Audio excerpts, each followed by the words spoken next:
ভালো মানুষেরাও এখন দেশে ইনভেস্ট না করে এখন বিদেশে রেভিনিউ খোঁজে। এইভাবে আমাদের সম্পদ বিদেশে চলে যাচ্ছে, কিন্তু দেশ পিছিয়ে যাচ্ছে দিনের পর দিন। আর এখানে ইন্ডাস্ট্রিয়াল গ্রোথ যেগুলো বলেছেন, সাদামাটির একমাত্র পাহাড়, তারপরে সিলিকন স্যান্ড আছে, এরপরে এগ্রো বেসড প্রোডাক্ট আছে, ফিশ আছে, এই সবগুলা নিয়ে এখানে একটা ইন্ডাস্ট্রিয়াল রিভলিউশন হওয়া দরকার। তবে এটা সরকার সব পারবে না। সরকারের দায়িত্ব হচ্ছে ইন্ডাস্ট্রিগুলোকে ফেসিলিটেট করা। প্রাইভেট উদ্যোগ যারা নেবে তাদের উদ্যোগে বাধা না দেওয়া, বখরা না বসানো, পার্সেন্টেজ না কাটানো, ঘুষ না খাওয়া, লাল ফিটার দৌরাত্বের দিকে ঠেলে না দেওয়া। এই এলাকারই অনেক প্রতিষ্ঠিত লোক ঢাকায় বসবাস করেন, দেশের বাইরে বসবাস করেন। অন্য এলাকার লোকেরাও এখানে এসে ইন্ডাস্ট্রি করতে পারে। ছোট্ট একটা দেশ, এলাকা কি হাতের তালুতে নিয়ে ঘুরানো যাবে এরকম একটা দেশ আমাদের। কিন্তু আমলাতান্ত্রিক জটিলতা, অপরাধ প্রবণতা, দুর্নীতি, ঘুষ, পার্সেন্টেজ কাটা, এগুলোর কারণে ভালো মানুষেরাও এখন দেশে ইনভেস্ট না করে এখন বিদেশে রেভিনিউ খোঁজে। এইভাবে আমাদের সম্পদ বিদেশে চলে যাচ্ছে, কিন্তু দেশ পিছিয়ে যাচ্ছে দিনের পর দিন। আমরা এই কথাগুলো তুলবো ইনশাল্লাহ।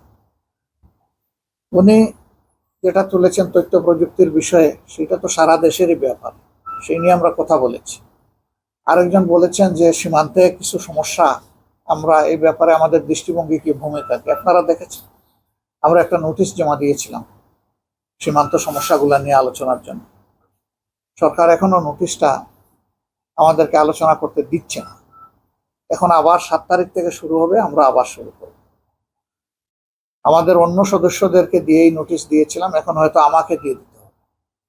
যদি আমাকে দিয়ে এই নোটিশ অ্যাকসেপ্ট না হয়, তাহলে আমাকে দাঁড়িয়ে যেতে হবে, কথা বলতে হবে। আমি ওইভাবে চাইছিলাম না। আমি চাইছিলাম যে নোটিশটা সুন্দরভাবে আসুক, দেশ তো সবার, প্রবলেমও সবার। আমরা প্রবলেমটা ডিসকাস করি, শেয়ার করি, সমাধান বের করি। সংসদ থেকে ঐক্যবদ্ধ একটা আওয়াজ উঠলে সারা দুনিয়া এটা ছড়ায় পড়বে, মেসেজ যাবে বহু জায়গায় যে জাতি ইউনাইটেড। এই সাড়ে 300 না, এখন তো আছে 348 জন। এই 348 জন মানেই তো 18 কোটি বাংলাদেশ, মানুষের বাংলাদেশ। এই আওয়াজটা যাওয়ার দরকার ছিল। তবে আমি প্রাইমারিলি আপনাদেরকে এতটুকু বলবো যে দেশ আমাদের যেহেতু সবার, 1 ইঞ্চি জায়গা কেন একটা বালুর উপরে কাউকে পা রাখতে দেবো না ইনশাআল্লাহ। এই জায়গায় আমাদের বিজিবির পাশাপাশি আমরা সবাই বিজিবি হয়ে আমরা ওখানে দাঁড়ায় যাবো ইনশাআল্লাহ। বিজিবির হাতে অস্ত্র থাকবে, আমাদের বুকের দেশপ্রেমের অস্ত্র নিয়ে আমরা দাঁড়ায় যাব। এবং বহু জায়গা দাঁড়িয়ে গেছে বলে ওরা পারে নাই কিছু করতে।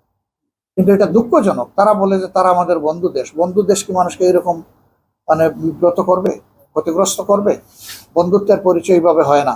বন্ধুত্বের পরিচয় দেওয়ার জন্য আমরা সকলকে, সংশ্লিষ্ট সকলের প্রতি আহ্বান জানাই। কিন্তু কেউ যদি না দেয়, তাহলে কি আমি গালে হাত দিয়ে বসে থাকবো? এদেশ আমার দেশ, আমাকে আমার দেশ রক্ষা করতে হবে।